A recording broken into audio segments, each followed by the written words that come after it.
زانکۆی نێودەوڵەتی قەیوان ئەمانجا خوێندنی نێودەوڵەتیە بۆ خوێندکارانی ناوخۆ بەبێ ئەوەی پێویستیان بە خوێندنی دەرەوە هەبێت. هەروەها بە بەشە جیاوازەکانی دەناسرێتەوە.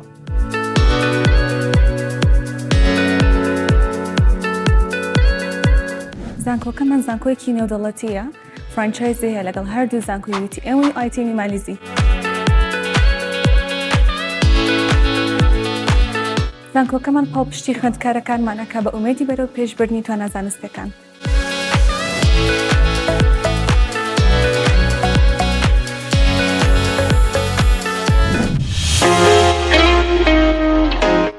ئێرە پەیمانگای تەکنیکی کوردستانە یەکێکە لە گرنگترین ناوەند ئەکادیمیەکانی مایا و خاوەنی 11 بەشی زانستیە کە سیستەمی تایبەت و ناوازەی تایبەت بە خۆیان هەیە.